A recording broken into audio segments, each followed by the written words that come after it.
There we go. So welcome to everybody. We might have a few more folks come in, and Shalise, since you're there by the sign-in, your job is to get them to sign in. You on it? All right. We are recording this meeting for our YouTube channel, and we won't be sending minutes. Instead, the YouTube channel will be there, and all of our lovely faces will be there. Any new neighbors? Has anybody not been to one of these meetings before? Kim, welcome. Welcome. Kim owns the house beside Alex and Emily, right? And we are so glad that she's here. The board's been hard at work doing lots and lots of things. We have plans that we'll talk to you later about for upcoming social events. We've been working on the neighborhood character overlay, which you'll hear more about in time to come. We've been working on neighborhood matching grants. The city has money available to beautify neighborhoods and help support neighborhood organizing. And Mike's been working very hard on that, and he'll tell us some of what he's got going on. And that is it for now. I think next up, let me introduce the board for those who are new here. I'm Gretchen Caldwell. I'm the president of the group, and I live at 4140 Sheridan. Our vice president, Vince, I'm at 4137 Sheridan. our secretary, Atisha, 3945 Langhorne. and Patrick, Hello, Patrick. I live at 4000 Bellcross. and he's our treasurer. Yes. And so next on our agenda, which is on microfiche here, is an explanation of our bylaws. Vince, take it away. Good evening.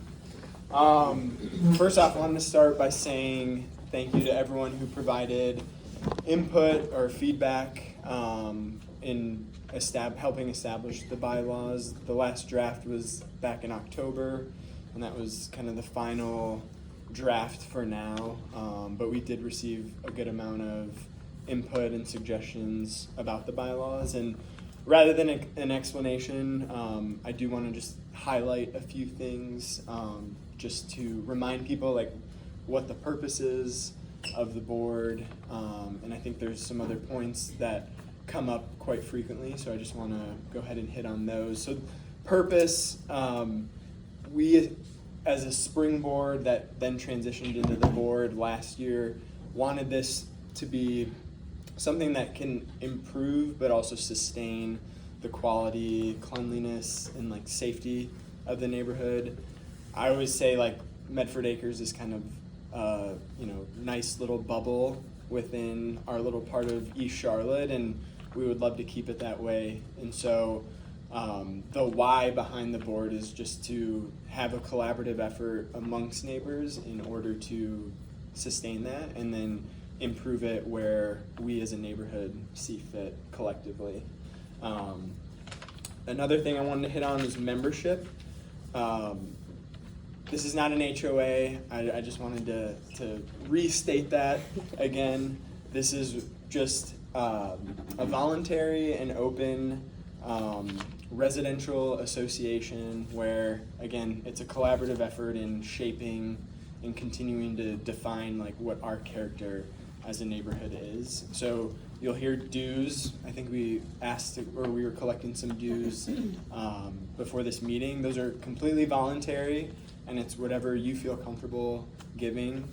Patrick will go more into that, but I just wanted to emphasize the fact that dues are voluntary, but membership is appreciated because that means more voices are heard. And you get a cool mug too, depending on how much you give. Demonstration, who's got a mug? Oh, I see right two there. over Oh yeah, there we go. Oh, Pretty neat. I like those. I have 3 copies of the bylaws. We're gonna, if you request a copy, we can email them out to you in a PDF document. Those are really the biggest things that I wanted to hit on. Communication. Atisha does a wonderful job, and the board tries to chip in and keep up with her tempo. But she does a great job of sending out emails, Facebook posts, Facebook events. So, be on the lookout for an email or a Facebook post regarding board communication and upcoming events and activities. I So, think one thing the bylaws does stipulate is that email is our official yes. communication. We may also communicate by Facebook or the little signs around the neighborhood or word of mouth, but anything that's official, like a meeting is going to happen or something that everybody really needs to know, will go out by email. So we need to make sure we have everybody's emails. Yeah. Yeah, so lastly, again, we can email this out, but goes through roles, responsibilities, the why behind the board, and some other pertinent information that you may be interested in. But again, thank you for being here and the collaboration. Appreciate it. All right, next up on the microfiche is Atisha. She's got a couple things to talk about. What does microfiche mean? Tell how young she is. It's before the internet. Okay. Hey everyone, I'm Atisha. I just have two quick updates or plugs, I guess. One is for Tree Charlotte, which is a nonprofit organization in Charlotte. If you haven't heard of it, they're doing really good work trying to save tree canopies across Charlotte. Also, getting native trees to neighbors in Charlotte for free. So if you're interested in signing up on their email list, they do free tree programs by zip code. Sometimes they do it for all of Charlotte, and you have to go on there pretty quickly and sign up for a tree. I think we got like 3 or 4 trees the last time we did it. And it's like a pretty big tree. It's not just a little sapling. You get the tree, they give you a bag of mulch, you just show up and pick it up. So if you're interested in getting signed up, let me know. If you're an older resident and may not be able to go get it or even plant it, again, let us know. If you're able to at least go sign on and reserve a tree, we can find volunteers to probably go get it for you and even plant it for you, because we can use those for grant hours, which Mike's going to talk about later. Okay, and then the other update I had was around our slow down signs, little yellow signs around the neighborhood. If you have one, you can do this if you want, it's not required or anything.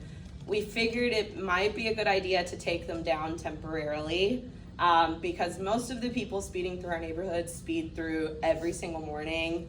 I mean, we walk every morning, we know our repeat offenders. So those signs become white noise. They don't even see them anymore. So if you take them down for a little bit and maybe put them back up after a couple of weeks in a different spot in your yard and maybe wipe them off a little bit, they might notice them again. So I don't know, just an idea, it might help. And then hopefully I think our next grant round next summer we'll have a little bit more money left over to buy more signs. So if you didn't get one, you'll have opportunities in the future. Okay, that was it for my updates. Any questions? I think if somebody needed help signing up for Trees Charlotte, Yes. we could help them with that too. So if you're interested in getting a free native tree, let us know. If you're interested in other free native flowers, let me know, because I've got lots of plants to share in my yard. Attract some pollinators. Next up is Patrick with our financial report. Hello. All right, so at the beginning of this year, we had just over $1,800 in our bank account. So after some very generous You're right in front. collection of dues by you guys, we now have about $2,900. Oh my God. Very generous neighbors. And so I just want to talk a little bit about dues and what they're used for. So we do collect dues to do a bunch of different things. So if ever it is needed, we will send bereavement flowers to help comfort those. Paying for some food for the neighborhood cleanups that we are doing. Food for neighborhood cookouts, welcome baskets for new neighbors, flyers, general administrative items, yard of the season gifts. We've done Those are free. We paid for the signs, but if you've won Yard of the Season before, you get a little bouquet from a neighbor who actually used to live beside Rob and Nicole. So so she donates those. And then like movie night, we've had a couple of movie nights. I've seen a lot of you at Elf. I couldn't make the last one. Are You There, God? Is Me, Margaret? But that one Which was shot it here. was shot here. About 5 seconds, maybe. Yes. As well as like hosting events like that history talk with Tom Hanchett. Dues can be used to go towards that. So, you know, we are not getting paid to do this, right? We're not taking any of the money and sticking it in our own pockets. Any of the money that you are contributing to dues is going right back to the neighborhood. Can I add a plug? So, I think previously dues have been $20 in the past, many years ago. We did ask for $50, mainly because we have been using this bank account for almost 2 years and have never asked for dues. So part of it was us rebuilding. I know Patrick said we have 2,900, but I think at one point we were down to like 1,400 before we started asking for dues and donations. So that's part of it, and I think next year going forward we are going to drop that $50. The $50 was really to just build back up money that's been spent over the last few years. And if you can't donate $50, that's fine. You know, whatever you can is fine. It's not required or If you anything. want to donate more, we'll take it. Mm-hmm. Yes. More on that Yes. later. And if you do donate $50, you get a mug. So that's your Little incentive. incentive. Thank you, Patrick. Thank you. I got a question for Patrick. Yes. Is it cash only, or have we got Nope. digital means? Yes, we have Zelle. So if you want, we have a little QR code you can scan. Everyone's bank account should now be connected with Zelle. So you Or can- check. Or check. Check is Okay. fine. Yeah. Are Any- donations tax deductible? Maybe. Yes, they are. We're a 501c3. We are a 501c. You We're can a if 501c3, so these contributions are tax deductible, and Patrick can give you a receipt that will help. He has the backup of my husband, who's a CPA, tax CPA, and things. So donate more. yeah. We can also take like if you want to Venmo me, I can send the money through Zelle if you don't have Zelle or something. Yes, yeah. Okay, I was also wondering, has there been any talk about, any block parties? Yes. We'll get it. Okay. We'll get it. Coming up. Okay, all right, and then I had another question, and I know that, this is my own passion, and Leslie and Kamala also, that we, are pretty aggressive with any free roaming cats in the neighborhood, and we pay for the spay neuter out of our pockets, and I didn't know if, you know, the neighborhood would be open to maybe considering a subsidy towards what we have paid towards the spay neuter of the cats, because we're stopping the population. I didn't know, I just thought I would throw it out there. Yeah. Absolutely. Yeah, 'cause I'll we're- add we- it to yeah, the yeah, board just- agenda. Yeah, because it's, you know, again, not everybody is, Or we could certainly ask for contributions to. yeah, just because, Yeah. yeah, because we do it because it needs to be done. I just now popped into my mind. I'm like, you know, because it is a neighborhood service that I do for Can be free. expensive, yeah. Yeah, so, If anybody would like to contribute to the effort to take care of our neighborhood stray cats and the care and feeding thereof, and And- to give her a little money. Yeah. And do you need any like supplies? I mean, I feed them. Blankets. I feed them. No, it's just like, it's just basically, it's the surgeries that is like the, you know, The it- spaying. Yeah, the spaying, and it runs with the low-cost spay neuter clinics, it runs anywhere from 25 to 60, Okay. depending on, you know, what they do with the cats. That's an interesting idea. We could Yeah. do a fundraiser or something. I do want to say, how many of you were here at Tom Hanchett's talk? We heard about the neighborhood history. Wasn't that the coolest? Yes. That was really interesting. And do you know what? When I originally talked to him, he said he would do it for an honorarium of $200.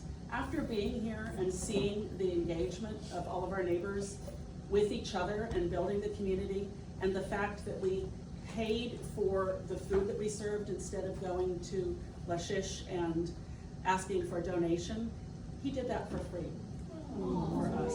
So we're pretty special, y'all. Okay. Next. Can I ask? Yes. If you have an email address or a posting address for him, would you please send that out? Because I would like to send him a little note and just say how much I appreciated this talk. I'd like to just reach out and say thank you. So Yeah, absolutely. Yeah, would like to know how to reach you. I can find it and give it to you in just a minute, and you can write it down too. Mike is up next. Hello, everyone. Mike Yutzi. because I'm talking on to, okay. So the Neighborhood Matching Grant, if you haven't heard it before, it's a program the city puts on, as Gretchen mentioned, to help beautify our neighborhoods. And the whole process is, I guess, next slide.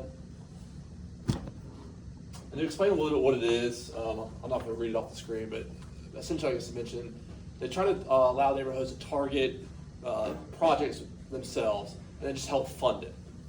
And so obviously here it's building neighborhood capacity participation, and so it's dual fold. They want the neighborhood to really come together, interact with each other, and build a community through working together, as well as targeting programs and projects that help beautify the neighborhood and increase property values, increase ambiance in the neighborhood, things like that. So I want to talk about a little bit is one kind of big project in 2 phases, kind of targeted that you've probably heard before.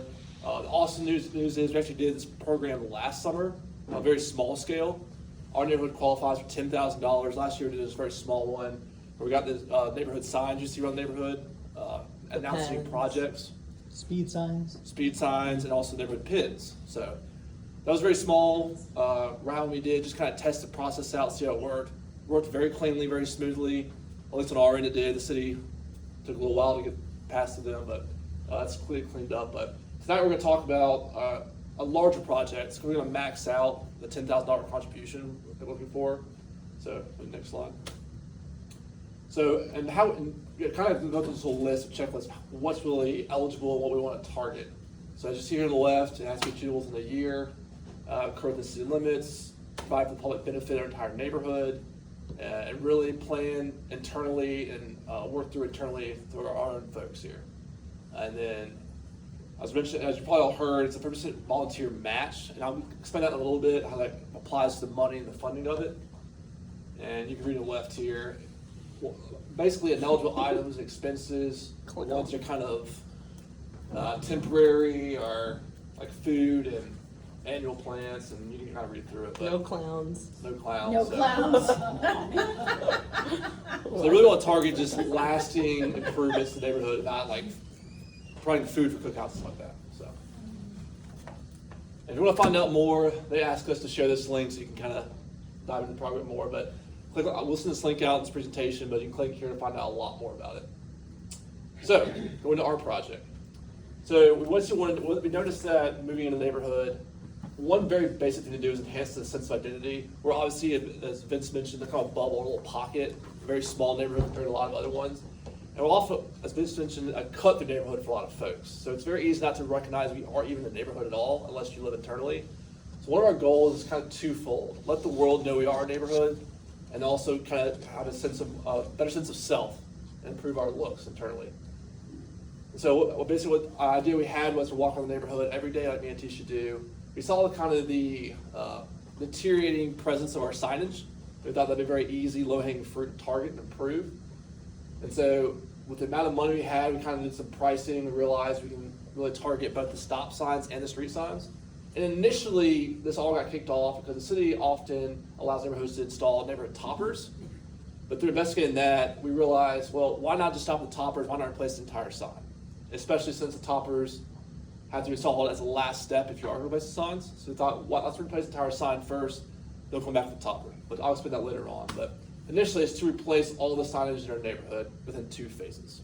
I'll explain that in a little bit. So just before photos, we took the signs you see here, a lot of rusting going on. This is actually the corner of our house here. You'll see it's kind of twofold, different colorations. This is very just, and the city puts these up because they're very easy to reinstall and put up if someone hits them or takes them down. So you can see them everywhere. They don't really stand out at all. You don't probably look them at all, but we thought what a great opportunity to really make this a focal point instead of something you just completely ignore. So through the process, I did a lot of pricing to different signage vendors in the city. This is actually the final design we ended up with. That fits in our budget. And we thought it's a very clean look. We're not going to do anything fancy, no fluting, no curvature. So basically, it's a black aluminum pole with a ball on top that will provide brand new signage. So we have kind of a dark hunter green signage for our street sign with a black frame around it. So in the first round, and then so these are all the street signs replaced. Basically, all the ones in the neighborhood. The only exception is at the very far corner of Sheridan and Central Avenue, there is a street sign that's mounted to a telephone pole. That will not be replaced. Closer to Norland, that entrance. Correct. All the rest of the street signs will be replaced. What about Medford on Eastway? Good point. So right in front of, I believe, the Blanchard's house. No, not that one. At the On bank? Eastway, the clinic. Yes, so I was making that point. So actually where Bell Cross, all right, that's Medford. Medford hates Eastway. We will not be replacing those signs. We did a little research and through communication with neighbors, those signs actually get hit quite a bit in incoming traffic. So we decided not to replace those. Because one caveat the city did mention is if these signs go down, they will not be replacing them. It's up to us to replace them. And that means go through this whole process again. So to eliminate that possibility, we actually started to replace the signs in front of the Blanchard's house and also kind of near Alex and Emily's house. That first stop sign you pull up to as you enter off of Eastway. That's a great point. You'll see a map later on that'll kind of exactly show you all the signs. This is a stop sign, very similar to the street signs, black looking pole, vault top. It actually has a nice black backer behind the stop sign. So they'll be replacing everything. And those are reflective and everything and stuff like current sign. And everything's up to city grade, so we'll go through the whole permitting process as well, so. So this will, do you want to mention like phase one? Okay, yeah, we do Step that now. two. So essentially, actually, let's go to the next slide and get the map. I guess we'll talk about it now. So phase one, due to the budgetary constraints, we're replacing all the street signs first and then 2 stop signs.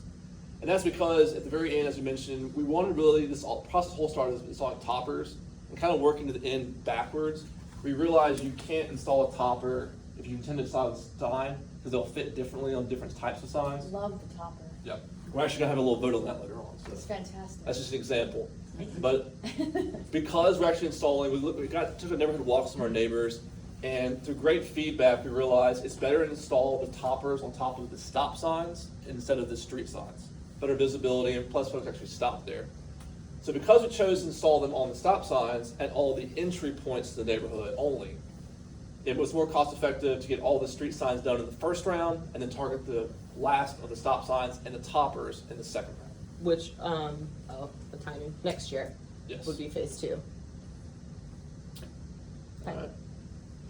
All right, so this is better visualization here. Obviously, this is our beautiful neighborhood. All of the red, that's hexagons, if I'm not mistaken. Octagon. Those are hexagons, All right, yeah. okay. All the red hexagons. Stop signs are octagons, those are. represent stop signs, and all the green crosses represent existing street signs as they are today. With this one yellow one, as I mentioned, is the street pole sign. That's a lot of stop signs. I didn't realize that was that many. And people still don't stop. Oh my gosh. Yes. And actually, so this one right here, the first entrance onto Sheridan, that Sheridan street sign did not exist. Like we heckled CDOT to put a sign there. There was just no street sign there. Yep. So they finally put one up. There's been a lot of background work. So there are a lot more stop signs you see. We have other speed limit signs and things like that, but these are the ones we're targeting here. So that's what is existing. This is the new signage idea we had. So we actually did toy with the idea of maybe possibly combining some signs into one combined street and stop sign, but that was done away with. It just wasn't feasible. And CDOT won't let us do that. And we found out actually through one of our better vendors that CDOT was not allowed that. As I mentioned, we did have an idea of where to put all the toppers, and we found not to be over or doing too much. We're just really going to target the entry points to our neighborhood here. That's nice. Yeah. So as I mentioned, this is the Blanchard's house right here, kind of first coming in. Basically, as people pull up to the stop sign, we'll kind of pop out of them. Because there's just some of the stops, or street signs, just say, are kind of overshadowed by overhanging trees. So that's why we decided to target these stop signs. Maybe they'll stop so they don't need it Yeah. once. And then basically this is breaking down the timing of it all. Between the cost of each and just how the volume we had, we just found it more feasible and efficient to do all the street signs first in the first phase, and now left us enough for them to do 2 stop signs. And in the second phase, we'll come back and finish the stop signs off and install the 4 toppers as well. All right, any questions? I said a lot in a little time just then. And this all out of the $10,000 grant, all of Yes. this is, okay. Well, each phase will have its own $10,000 grant. Oh, really? Signs are a lot more expensive Oh, than yeah, it so was. that eats up the whole, that eats up the, Yeah, all so the this funds. requires, yep. So Wow. all the fund we're talking about Wow. just tonight is just for the first phase. Wow, thank you for doing all that research. I had no idea signs were that expensive. I was And shocked. those are like like we got quotes from like 5 different vendors, and these were the cheapest ones. And that's also why we had to go with the cheaper poles, like getting like the nice fluting at the bottom, like that, it just gets outrageous. I had no idea. I did talk to one vendor who could do all the signs in one go, but she was only going to replace the poles themselves, not the street signage. But I did a little bit of deliberation. We found it's better just to replace everything. So. All right. So that's our basic scope of our project. Going into the funding, the neighborhood matching grants you'll see here works as a reimbursement system. So what that means is initially we have to front the cost. And once everything's laid out, the city receives receipts from us, then they'll basically reimburse us all the cost. The full cost of our project is $9,482.54. For phase one. For phase one only. What that means for us as a neighborhood is we have to front $9,482.54, and then the city can reimburse us. So we'll come back to that in a little bit, but essentially we need your help tonight with that. So keep that in mind. So basically how you can help, what we're talking about is a loan system, and I can kind of piggyback on Patrick here. Separate from dues. Correct. And Patrick has forms for these, but what we're calling loan, essentially, it's a temporary loan where we're asking a lot of different folks to loan a minimum of $500 if possible to receive back that we targeted at the very latest date, December. But ultimately, you'll receive it back in 30 days of reimbursement of the neighborhood from the city, which basically means once the city pays us back, we're guaranteed your money back within 30 days.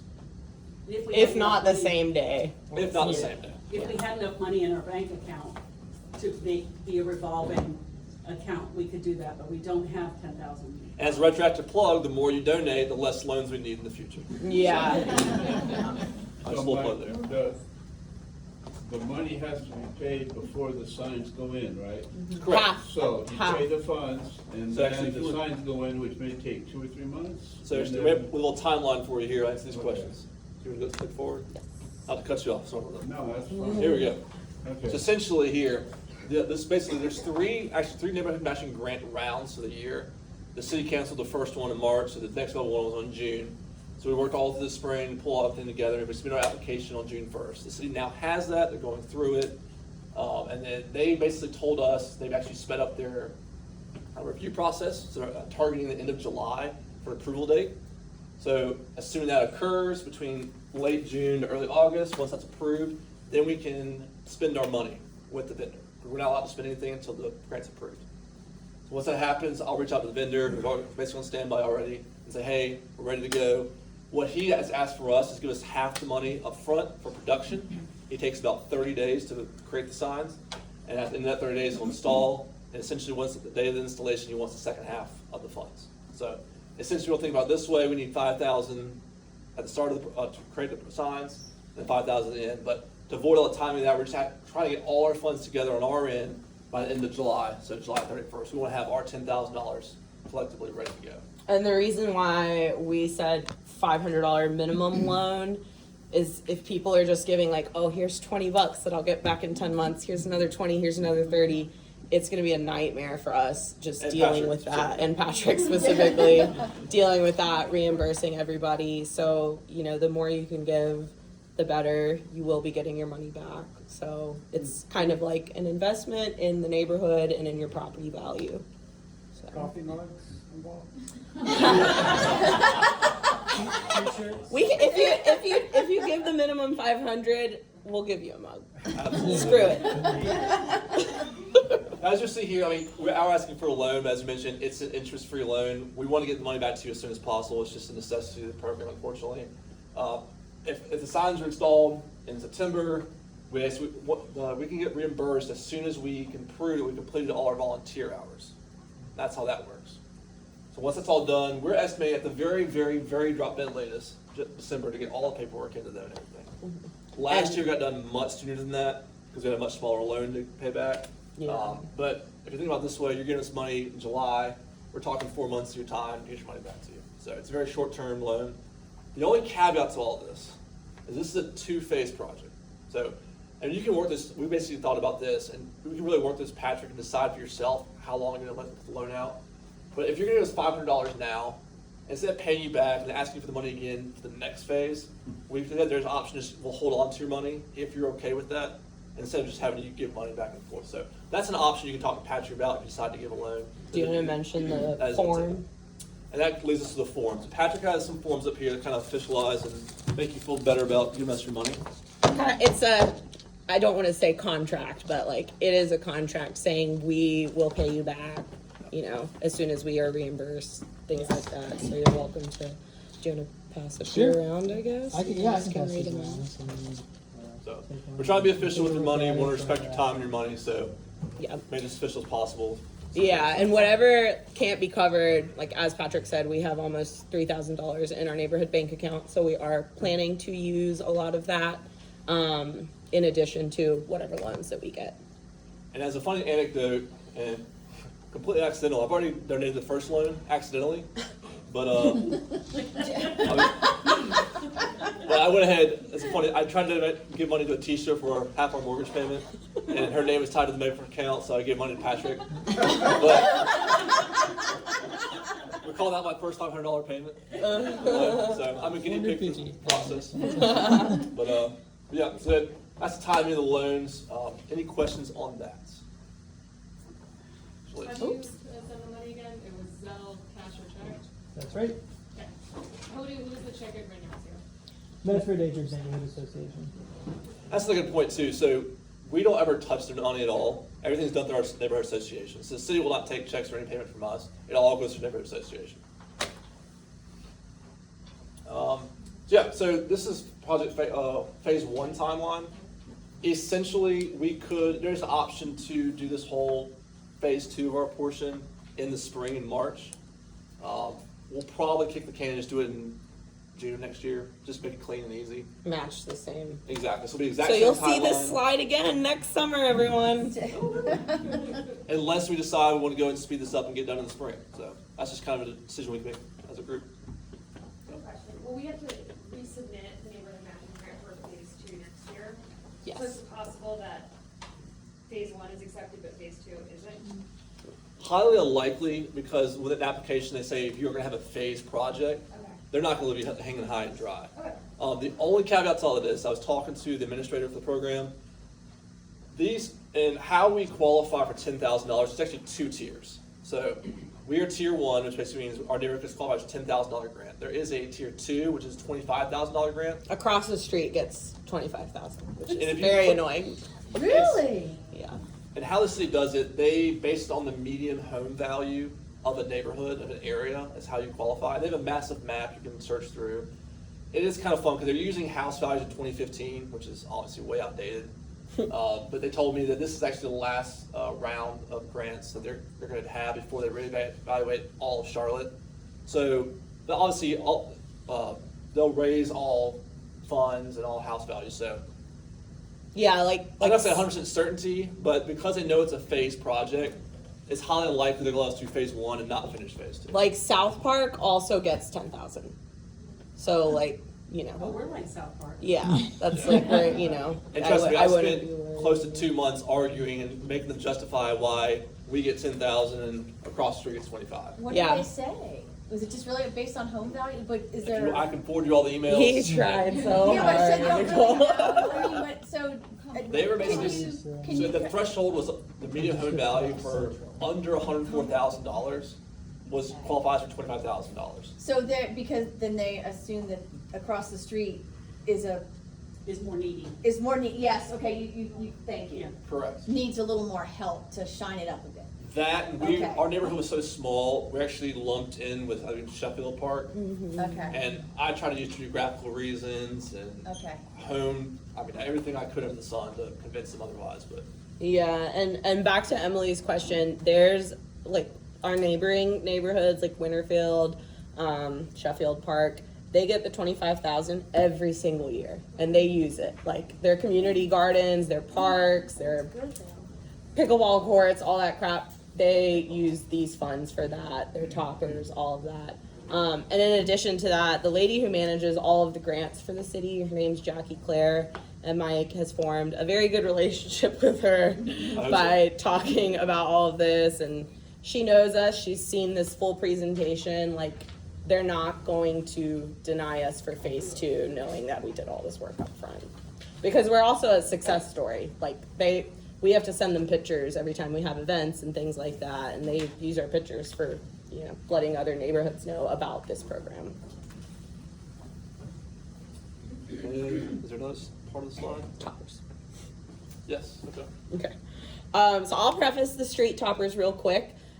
We had 2 different neighbors design some toppers. The board voted on our favorite. We think it's also going to be the neighborhood favorite, but we wanted to open it up to the neighborhood. It's not like final. It might have some tweaking with the font and things like that, but we wanted to incorporate some trees, because you think acres, you think trees, and also an owl, as that was a previous neighborhood logo, so we wanted to make sure that we incorporated all that. There is one logo on here, and you're going to know which one I'm talking about, that it's a little far-fetched. Oh, come on. But, you know. So as I mentioned, this all started with trying to get a topper in a different neighborhood. But these are our 3 options. So as Tisha mentioned, these are 4 traditional ones you see throughout Charlotte. Very clean design here, as far as the shape of it goes. We have a graphic designer for a major corporation here in town, show up nameless, who designed this bottom left one here. But so that bottom left one would be laser cut and not like a metal vinyl sign that you see in other neighborhoods on the toppers. So it would look like the thing on the right. Like you wouldn't see white ink, it would just be like see-through. So this is actually a cut Oh, I out see, so sign. it's cut through. It'd be Okay. cut, yeah. Okay. And our estimated year is 1950, not 1946, so that will also be changed. Tom Hanchett confirmed that. So, option 1, raise your hand. Okay. 1, 2, 3, 3.5, 3. 1, 2, 3, 3. Emily, 3. All right. 3, option 1. Option 2. Was 3? That was more than 3. We'll call it 4 then. Okay. This is more than 4. That's like 7 or 8. Wait, are we still on option 1? Option 2. Oh, we're on option 2. Oh, okay. Put turkeys in there? I thought about So that. what we actually wanted to do was to put a different animal on every sign that represents the neighborhood. So a turkey, a squirrel, maybe a raccoon, probably not a raccoon. A chicken. So we wanted to, speaking of raccoon, there's a big raccoon living in your storm drain, Vince. We saw it this morning. Yeah, they're maples and trees. They're everywhere. The reason we can't do a different animal on the street toppers is it's going to increase our cost by like a couple grand because they have to make a different design for each one. Are these printed on both sides? Yes. So we double sided. So it sounds Option 3. What is option 3? I mean, It's I not. see it, but what is it? It's like a Thunderbird owl. Yeah, okay, I was gonna say an Aztec It's owl. like a modern-y. I really like it. It is Yeah. cool. It is cool. I would say it's a standalone sign, kind of like what you see in Commonwealth. Or like a t-shirt. Ooh, It'd be a cool t-shirt. we could make Your t-shirts. t-shirt design. T-shirt. Okay. Future dues incentives. Yep.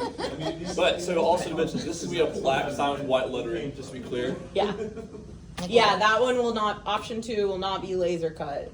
It'll just be like black with white on it. That'll go above the stop signs at every entrance.